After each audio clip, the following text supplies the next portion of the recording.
سلام طنا هبلنا تخاتلتي أقسماويان مراخب حفاش AMN نزي ساعات زيت سنادو زيناتات النهو فلما RS تزينا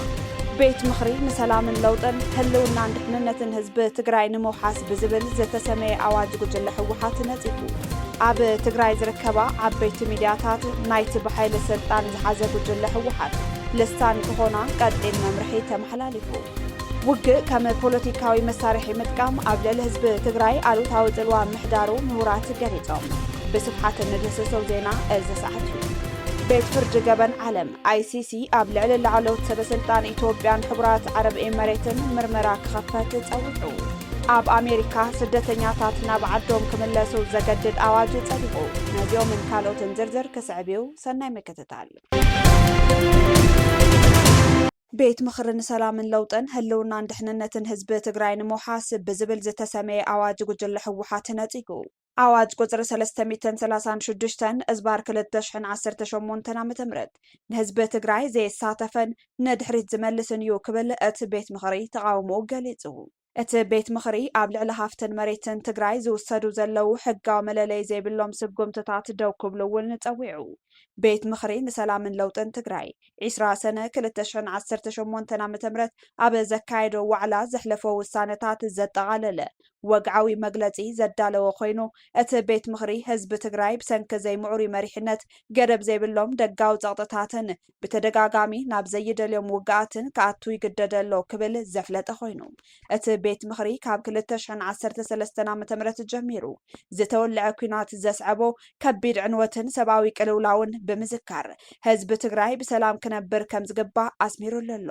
ይኹን እምበር ሓደሽቲ ኣዋጃትን ትእዛዛትን ንምትግባር ዝግበሩ ዘለው ምንቅስቓሳት ንረብሓ ህዝቢ ዝሃስዩ ምዃኖም ገሊጹ ብፍላይ ድማ እቲ ቤት ምኽሪ ኣብ መግለጺኡ ህልውናን ድሕንነትን ህዝቢ ትግራይ ንምውሓስ ዝተሰመየ ኣዋጅ ቁጽሪ 336 እዝባር 2018 ዓ.ም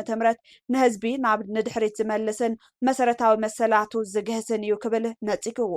እዚ ኣዋጅ እዚ ኣብ ልዕሊ ሰብኣውን ዲሞክራስያውን መሰላት ሓደጋ ከም ዘንጸላሉ ብምግላጽ ኩሎም ነበርቲ እቲ ክልል ብፍላይ ድማ መንእሰያት ነዚ ጸረ ህዝቢ ዝኾነ ኣዋጅ ብሰላማዊ መገዲ ክቃወምዎ ጻውዒት ተቕሪቡ ኣሎ ብተወሳኺ እቲ ሰነድ ከም ዝገለጾ ኣብዚ እዋን እዚ ኣብ ልዕሊ ትግራይ ዝፍጸሙ ዘለው ናይ መሬት ጨረታታትን ናይ ሃፍቲ መሸጣታትን ሕጋዊ ኣገባብ ዘይተኸተሉን ንረብሓ ውልቀ ሰባት ዘገልግሉን እዮም ክብል ገሊጹ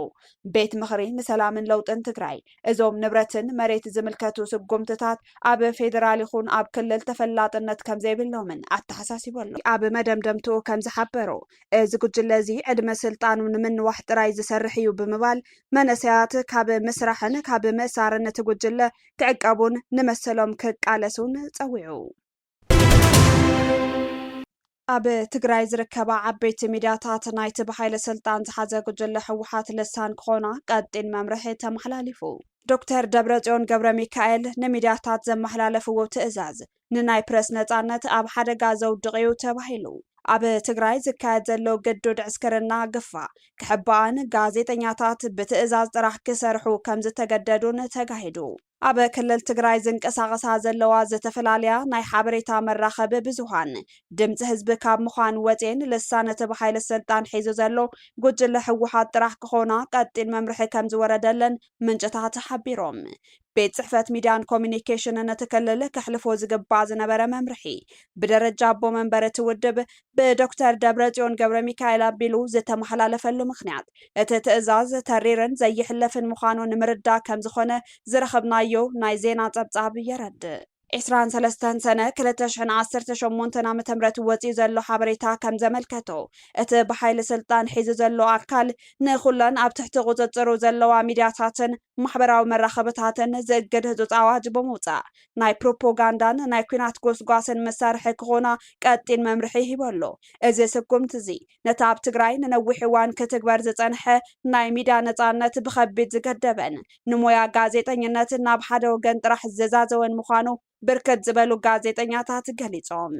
ዶክተር ደብረጽዮን ገብረ ሚካኤል ምስ ላዕለዎት ሓለፍቲ ሚድያታት ኣብ ዝገበርዎ ኣኼባ ሚድያታት ትግራይ ናይ ተጻባእቲ መደናገር ሓበሬታ ንምብጫውን ንሓቅታት ወገን ንምቅላሕን ዝተውሃብን ሓላፍነት ክዕውታ ከም ዝግባእ ኣተሓሳሲቦም ይኹን እምበር እዚ ሓቅታት ወገን ዝበልዎ ትሕዝቶ ብናይ ላዕለዎት ሓለፍቲ ቀጥታዊ ትእዛዝ ጥራሕ ዝስራሕን ምድላዋት ምዃኑ እዩ ተፈሊጡ ዘሎ ኣብቲ ዝተኻየደ መድረኽ ኣብ መላእ ትግራይ ማዕለያ ዘይብሉ ግዱድ ጻውዒት ዕስክርና ግፋእ እናተኻየደ በምህላው ካድረታት ትውድብ ግን ኣብ ትግራይ ፍጹም ገፋ የለን ክብሉ ክከላኸሉ ተሰሚዖም እዮም ይኹን እምበር እቲ ሓቀየና እዩ ኢሉ ብድፍረት ዝሓትትን ዘጻሪን ጋዜጠኛ ኣብቲ መድረኽ ከም ዘይነበረ ተረጋጊጹ ኣሎ እዚ ድማ ጋዜጠኛታት ኣብ ትሕቲ ጽኑዕ ናይ ፍርሒ ሓዋሁ ከም ዘለውን ሞያዊ መሰሎም ተገፊፉ ብትእዛዝ ጥራሕ ክሰርሑ ከም ዝተገደዱን ዘርኢ ህያው ምስክር እዩ ብመሰረት ውዕሊ ፕሪቶርያ ዝመፀ ጊዜያዊ ምምሕዳር ትግራይ ንሚድያታት ክበታተናን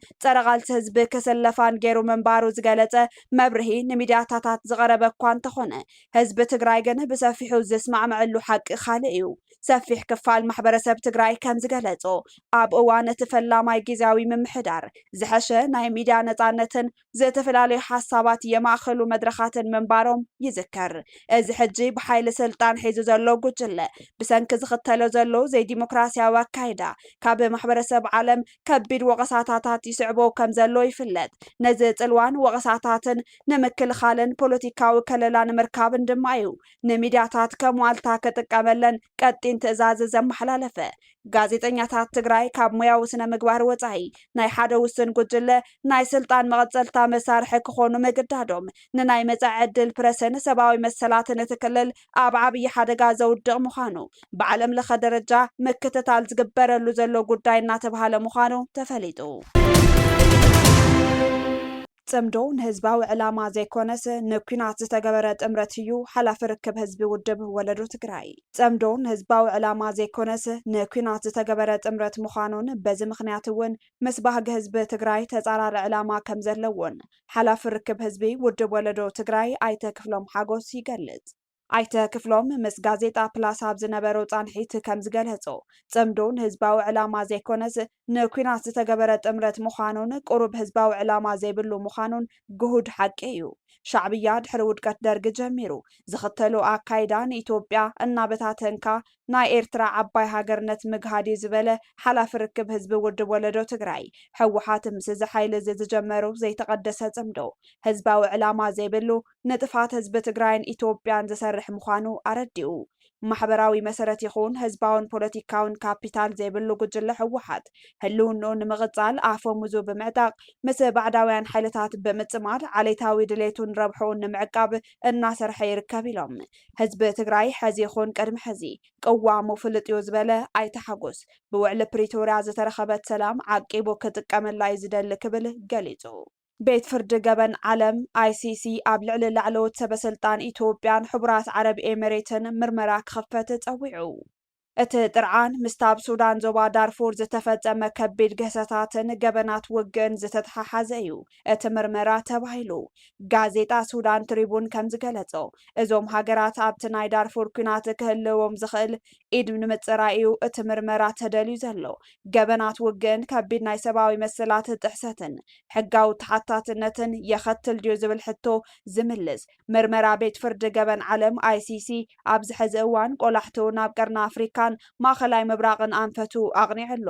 ላዕለዎት ሰበስልጣን ኢትዮጵያን ሕቡራት ዓረብ ኤሚሬትን ምስቲ ኣብ ሱዳን ዞባ ዳርፉር ዝተፈጸመ ከቢድ ገበናት ውግእ ብዝተተሓሓዘ ምርመራ ክግበረሎም ኣህጉራዊ ጸቕጢ ይበራኸት ከም ዘሎ ማዕከናት ዜና ሓቢረን ከም ጸብጻብ እታ ፍልጥቲ ጋዜጣ ሱዳን ትሪቡን ጥምረት ኣህጉራውያን ውድባት ሰብኣዊ መሰላት ሕግን ቤት ፍርዲ ገበን ዓለም ICC ነዞም ላዕለዎት ሰበስልጣን እዘን ክልተ ሃገራት ብዕቱብ ክምርምር ፀዊዖም ኣለው እቲ ጥርዓን ብቐንዱ ዘተኩር እዘን ሃገራት ኣብቲ ንነዊሕ እዋን ዘይሃደን ህልቂት ዝቐጸለሉን ግጭት ዳርፉር ክህልዎም ዝኽእል ተራን ኢድ ኣታውነትን መሰረት ብምግባር ምዃኑ እቲ ዝወፀ ጸብጻብ ኣረጋጊጹ እቲ ኣብ ሱዳን ዝካየድ ዘሎ ኩናት ሕድሕድ ናብ ከባብያዊ ፖለቲካዊ ቅልውላው ይቕየር ከም ዘሎ ዘነጽር እዩ ጥምረት ኣህጉራውያን ውድባት ሰብኣዊ መሰላትን ሕግን ንቤት ፍርዲ ገበን ዓለም ICC ኣብ ዘቕረብዎ ወግዓዊ ጥርዓን ኣብ ዞባ ዳርፉር ንዝተፈጸሙ ዓሌታዊ ጽንተት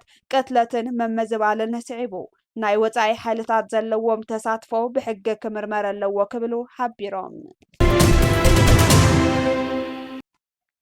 ኣብ ኣሜሪካ ስደተኛታት ናብ ዓዶም ክምለሱ ዘገድድ ኣዋጅ ጸዲቑ።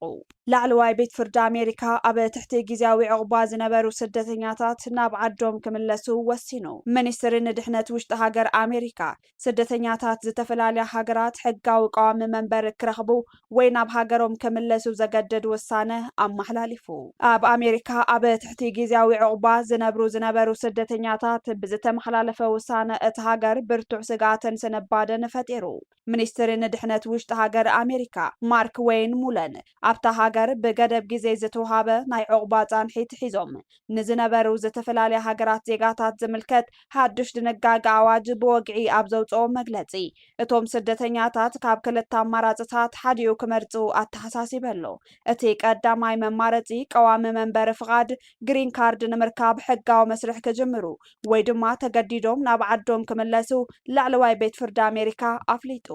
ከምቲ ዝፍለጥ እዚ ሓድሽ ኣዋጅ ኣብ ልዕሊ እቶም ስደተኛታት ዓብዪ ስነ-ኣእምሮኣዊ ጸቕጢ ፈጢሩ ኣሎ። ብዙሓት ወገናት እታ ኣብ ሃገሮም ዘሎ ኩነታት ሰላምን ርግኣትን ገና ዘይተመለሰ ብምዃኑ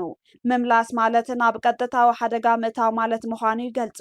ሕጋውያን መማኸርቲ ስደተኛታት በቲ ሓደ ወገን እቶም ስደተኛታት ተስፋ ከይቆረፁ ናብ ናይ ቀዋሚ መንበሪ ፍቓድ ፎርማት ከሰጋገሩ ዝኽእልሉ ሕጋዊ መንገድታት ምስ ጠበቓታት ክመያየጡ ሙያዊ ምኽሪ እናለገሱ ምዃኖም ተሓቢሩ። ካብ ሓበሬታ ስደተኛታት ከይወፃና ብሪጣንያ ስደተኛታት ንዝተገበረሎም ዕቑባ ናይ 10,000 ፓውንድ ደገፍ ከመለሱ ዘገድድ ሓድሽ እማሚ ሕጊ ኣቕሪባ። ደገፍ ዕቑባ መሰል ጥራይ ዘይኮነስ ሓላፍነት እዩ ዝበለት ጸሓፊት ውሽጣዊ ጉዳያት ጣልያን ሻባና መሐሙድ እቲ ሓድሽ ሕጊ ዕቑባ ነቶም ናይ ምስራሕ መሰል ዘለዎም ስደተኛታት ብቐጥታ ከም ዝምልከት ኣፍሊጣ። መንግስቲ ዓዲ እንግሊዝ ኣብታ ሃገር ዕቑባ ተዋሂብዎም ኣታዊ ምርካብ ዝጀመሩ ስደተኛታት ነቲ ንመንበሪኦምን ክንክኖምን ዝወፀ ኣስታት 10,000 ፓውንድ ዝግመት ገንዘብ ናብ መንግስቲ ክምልሱ ዘገድድ ህፁፅ ሕጊ ኣዳልዩ ከም ዘሎ ተፈሊጡ። ብመሰረት ካብ ላዕለዎት ኣካላት መንግስቲ ዓባይ ብሪጣንያ ዝወፀ ወግዓዊ ሓበሬታ እኹል ገንዘብን ኣታውን ዘለዎም ሓተት ዕቑባ ኣብቲ እማመ ኢሚግሬሽን ዕቑባን ዝተሓወሱ ሓድሽ ሕግታት ምስ ግዜ ክፍሊት ክገብሩ ነዚ ሓድሽ እማመ ሕጊ ብዝምልከት ካብ ዝተፈላለዩ ናይ ሰብኣዊ መሰላት ተጣባቕቲ ትካላትን ማሕበራት ስደተኛታትን ተሪር ነቐፌታታት ይስምዓሉ። እቶም ተጣባቕቲ ወገናት ከም ዝገለጽዎ እዚ ሕጊ እዚ ነቶም ሓደሽቲ ህይወት ክምስርቱ ዝፅዕሩ ዘለው ስደተኛታት ከቢድ ቁጠባዊ ጦር ምዃኑ ይምግቱ ክብል ቢቢሲ ጸብጺቡ። ኣብ ጋና ብዘጋጠመ ምዕልቕላቕ ማይ ህይወት ሰባት ሓሊፉ። ኣብ ምዕራብ ኣፍሪካ ትርከብ ሃገረ ጋና ብዘጋጠመ ሓያሉ ሕጅን ምዕልቕላቕ ማይን ህይወት ሓያሎ ዜጋታት ከም ዝሓለፈን ብቢልዮናት ዝግመት ንብረት ከም ዝዓነወን ተገሊጹ። ማዕከናት ዜና ጋና 23 ሰነ 2018 ዓ.ም ከም ዝሓበረኦ ኣብ ርእሰ ከተማ እቲ ሃገር ኣክራን ከባቢያን ንተኸታተልቲ መዓልታት ክዘንብ ዝቐነየ ብርቱዕ ዝናብ ዘስካሕክሕ ምዕልቕላቕ ማይ ኣስዒቡ ኣሎ። በዚ ዘጋጠመ ተፈጥራዊ ሓደጋ ድማ ክሳብ ሕዚ 13 ሰባት ህይወት ከም ዝሓለፈ ሰብ መዚ እቲ ሃገር ኣረጋጊጾም። ሓለቓ ክፍሊ ምክልኻል ሓደጋን ህፁፅ ረድኤትን እቲ ሃገር ኣብ ዝሃቦ ጋዜጣዊ መግለጺ እቲ ሓደጋ ካብ ዝተገመተ ንላዕሊ ሓያል እዩ ክብል ኣፍሊጡ።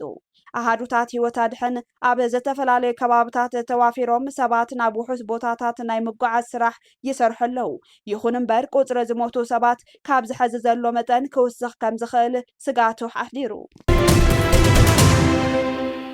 ኣብ መወዳእታ ውግእ ከም ፖለቲካዊ መሳርሒ ምጥቃም ኣብ ልዕሊ ህዝቢ ትግራይ ኣሉታዊ ጽልዋ ምሕዳሩ ምሁራት ገሊጾም። ኣብ ትግራይ ዝረአ ዘሎ ናይ መሪሕነት ሓጓፍን እናገደደ ዝኸይድ ዘሎ ፖለቲካዊ ቅልውላውን ናይ ብዙሓት ወገናት ቆላሕታን ዓብዪ ስጋትን ዘስሐበ ጉዳይ ኮይኑ ኣሎ። እዚ ህዝቢ ካብ ሓያሎ ዓመታት ኩናትን መከራን ወፂኡ ናብ ርጉእ ሰላማዊ ህይወት ክምለስን ዳግም ህንፀት ከጅመርን ብሃንቀውታ ኣብ ዘጸበየሉ ዘሎ ወሳኒ እዋን ንድምፂ ኣማራፂ ሓሳባት ዕድል ዘይምሃብን ኣብቲ ክልል ዘሎ ከቢድ ሕፅረት ፖለቲካዊ ዓቕሚ መሪሕነትን ነቲ ናይ መጻኢ ጉዕዞ እቲ ዓዲ ኣጸጋሚ ከም ዝገብሮ ዘሎ ዝሓበሩ እቶም ምሁራት ኣብ ክልል ትግራይ ዘሎ እዋናዊ ኣሻቓሊ ኩነታት ተተሓሒዙ ስጋኣት ውሽጣውን ግዳማውን ምሁራን ፖለቲካዊ ተንተንትን ብልዑል ደረጃ እናወስኸ ይመጽእ ኣሎ። ናይ ፖለቲካ ተንተንቲ ከም ዝሕብርዎ ኣብ ክልል ምዕረፍ ዘይብሉ ዘጋጠሙ ዘለው ፀገማት ንምቕራፍን ለውጥን መምፃእን ዘፅዕሩ ምሁራን ብበዝሒ እኳ እንተሃለው እቲ ነባራዊ ፖለቲካዊ ምህዳር ግን ንሓደስቲ ኣማራፅታትን መራሕትን ምፍራይ ፈፂሙ ዝተዓገተ ምዃኑ ብምግላፅ ኩናት ከም መሳርሒ ፖለቲካ ምጥቃም ኣብ ልዕሊ ህዝቢ ጉድኣት ምዕዳም እዩ ይብሉ ኣይተ ኣዲሱ ባህታ ኣብዚ ኩናት ከም መሳርሒ ዓንቲ ወይለ ኩናት ከም መሳርሒ ፖለቲካዊ ዕላማ ሒዞም ዝቀለሱ ሰባት ስዒሮም ዝወፁ ኣብ ኩናት መእከለ መፀካ ቀተሉኻ ደብደቡኻ ኣብ ውሽጢ 20 ዓመት ናይ ኤርትራ ከምዚ ምስ ኢጅፕት ኮይኑ ምስ ግዛዕ ኮይኑ መፀካ ቅድሚኡ ዝነበረ እውን ደርጊ ጨፍጨፈካ so many things ንዕኡ ነቲ ሕብረተሰብ ፍሬም ጌርካ ኣብ ኩናት ጥራሕ ከቅምጥዎ ዝኽእሉ ተሓሳስባታት ኣፅኒሖሞ እውን ይቕፅል ኣሎ ማለት እዩ ሕዚ ኣብ 4 ዓመት እኳ ዝረኣናዮስ 3-4 ዝኾኑ ግሩፓት ኣብ ልዕሊ ቤተሰብናን ህዝብናን እዚ ዘይበሃል ግፍዒ ፈፂሞም ምስ ወዱ እሳቶም ክፃልኡ ተለው ንሕና ክንድን ሰለስቲኦም ምኽሳስ ወይ ድማ ሰለስቲኦም ምባል ኣይተገይሩ ፀጋዕ ሒዝካ እዚኣቶም ይሕሽና ነዚ ምእንቲ ክነጥፍእ ኢሉ ናብ ሓደ ወገን ናይ ኤርትራ ናይ መሰረታዊ ዝኾነ ናይ ትግራይ ፅልእ ዘለዎ ውዳበ ከይድካ ምሽጓዕ ተረኣዩ እዝታት ስለ ዝኾነ እዚ ህዝቢ ኣጋጢምዎ ዘሎ ናይ ህልውና ናይ ሰብኣውን ፀጥታን ቅልውላው ከመይ ኢሉ እዩ ክፍታሕ ዝኽእል ዝብል እዩ ምሁር ዶክተር ሰለሞን መዝገቡ ብወገኖም ኣብ ትግራይ ብርክት ዝበሉ ላዕለዋይ ትምህርቲ ዝቐሰሙ ዓለም ለኻዊ ተመክሮ ዘለዎምን ሓደስቲ ሰላማዊ ሓሳባት ከመንጭው ዝኽእሉ መናእሰያት ምሁራንን እኳ እንተሃለው ሓሳባቶም ብነፃነት ዝገልፅሉ ዝዝትሉን ንህዝቢ ዘቕርብሉን ባይታን መድረኽን ግን ሙሉእ ብሙሉእ ከም ዝሰኣኑ ገሊፆም ናብ ትግራይ ደው ኢልካ ማለት ኤኒ ጫፍ ትግራይ ደው ኢልካ ስልክ ደው ኢልካ ካብትና ሕዋሕት محاور ወፃኢ ለሎ ቤተሰብካ ደው ኢልካ መሓዛኻዊ ቤተሰብ ደው ኢልካ ውዒልኩም እተይ ውዒልኩም ሕደሩ ወፂኹም እተይ ኢሉሎም ሓደ ሰብ ኣይተግን የትም ኮርነር ደውል የትም ኮርነር ትግራይ ኣነ እዚ ገይረ ኤልናገር ነው ናዲግረ ፈላላይ ክል ክእል እዩ ናቱ ላንጉጅ ናቱ ቀራርባ ቋንቋ ክፈላል ክእል ተነቂሎም መሬት ክውሕጦም ሓንቲ ለይቲ ልደሊ ክል ክእል እዩ ቋንቋ ከም ግዛዕ ኢሎም ገለልተ ትውልና ተሸይሞም ይኹን ግዛዕ ካብ ዓዲ ተወፅልና ልብል ክህሊ ይኽእል እዩ ዲስክሪፕሽን ናቱ ገላልፃ ክፈላል ክእል እዩ ኣብ ድሕሪ ደጊም ኣብ ስልጣን ዝውድብ እዚ ዞም ህዝቢ መርሕዎ ኣለው ክርኢ ልደሊ ሰብ ተሃሊ ብጣዕሚ ቁፅሩ ውሕድ ሶ ኣብ ሚድያ ማሕበራዊ ሚድያ ስለለይረእኻዮ እዚ ትብለለካ ፐርሰፕሽን ቶም ናዮም ካድረታት ይመሓዋውሪ ስለለጋፍሕዎ ቱ ሪያሊቲ እዩ ማለት ይኾነ ኢትስ ኮምፕሊትሊ ዲ ኦፖዚት ንህዝቢ ብትኽክለኛ መንገዲ ዝመርሕ ንዘላቕ ረብሓ ዘቐድምን ንጹር ስትራቴጂካዊ ውጥን ዘለዎ መራሒ ኣብ ዘይብሉ ኩነታት እቲ ማሕበረሰብ መሰሉን ምኽባርን ህላውን ንምውሓስን ዝገብሮ ቃልሲ ኣዝዩ ድርትን ፋሕ ዝበለን ይኸውን ዝበሉ ድማ ኣይተ ሓጎስ ገብረ እዮም ስለዚ ኣነ እንተሃደምኩ ሓደ ክሃድም ድዩ ሓደ ክስታይ ስለ ዘይብሎም እዮም ተኣኪቦም ዝኸዱ ተኣኪቦም ሓደ ሰብ ዝመርሖምና ዘይሩ መራሕ ዘይብሉ ህዝቢ መራሕ ዘይብሉ ሕብረተሰብ the end of the day መሳርያ ዝሓዘ ፈራሪሑ ዝገዝኦና I think መልሱ ኩሉ ግዜ እኮ ፖለቲካል ሃው ከይፍጠር ዝገብርሉ ምክንያት እኮ alternative political leaders ከይፍጠሩ እሞ ህዝቢ against them ታሽሙ ከይገብር እዩ ኣብቲ መቸም ምምሕዳርና መጀመርያ ዝተመሰረተ ግዚያዊ ምምሕዳር እኮ ዝተወሰነ ነገር ርኢናዮ ዝነበርና ሰብ ብልቢ ምዝራብ ጀሚረ ነይሩ ምሁራት ወፂኦም ዘቕርብዎ ዝነበሩ ሓሳባት ክሰምዕ ከለዉ ኣነ ብሓቂ بحق تግራይ ብዙሕ ምሁር ብዙሕ መንእሰይ ምሁር ኣፍርያ ኣላ ዝብል ስምዒት ፈጢሩለይ ነይሩ ብዝተወሰነ ግዜ እሞ ንሕና ኣብዚ ኮይና ካብ ዝሓስቦ ንላዕሊ እቲ ዘሎ ሽግር ዝፈልጡ ዝርድኡ ሰባት ተፈጢሮም ኣለው ዝብል ኣነ ክልተ ሰለስተ ግዜ ዝረኣኹ መድረኻት ብጣዕሚ ብሱል ዝኾነ ክስታት ዝዛረቡ ብጣዕሚ ብሳይንቲፊክ ብዝኾነ መንገዲ ፀኒዖም በቀሪቦም ዘቕርቡ ብዙሓት ምሁራት ዝርአ ነይረ ግን እንታይ ገይሮሞ መጀመርያ እቲ ፖለቲካል ኢንቫይሮንመንት እዮም ሓሚሶም ፖለቲካል ሊደርስ ከም ዘይህሉ እዮም ገይሮም ስለዚ ፖለቲካል ሊደርሽፕ ዘይብሉ ሕብረተሰብ ያው መሳርያ ዝሓዘ እዩ ዝገዝኦ ብሓፈሽኡ ክርአ ከሎ ኣብ ትግራይ ዘሎ እዋናዊ ፖለቲካዊ ኩነታትን ዓሚቕ ሕፅረት መሪሕነትን ንፅባሕ ዘይበሃል ህፁፅን ዘላቕን መፍትሒ ዝደሊ ዓብይ ጉዳይ ምዃኑ ዝሓበሩ እቶም ምሁራት እቲ ህዝቢ ካብ ስቃይን ሰንፈላልን ውግእ ወፂኡ ናብ ናይ ሓቀኛ ልምዓትን ርግኣትን ዘለዎ ህይወት ክምለስ እንተኮይኑ ዱልዱላትን እሙናትን ንህዝቢ ዘቐድሙ ርሑቕ ዝጥምቱ መራሕትን ክረክብ ግድን እዩ እዚ ሕዚ ዝርአ ዘሎ ናይ መሪሕነት ሓጓፍ ኣብ ሓፂር እዋን እንተዘይተቐሪፉ ግን እቲ ዞባዊ ፖለቲካዊ ማሕበራውን ቅልውላው ዝገደደ ንመጻኢ ወለዶታት እውን ዓብይ ስጋት ኮይኑ ክቕፅል ከም ዝኽእል ስክፍቶኦም ገሊፆም ካብ ኣክሱማውያን መራኸቢ ሓፋሽ ናይ ዝዕለት ዜናታት ክትከታተሉ ፀኒሕኩም ንምክትታልኩም ነመስገን ምስ ዝተረፉ መደባትና ሰናይ ግዜ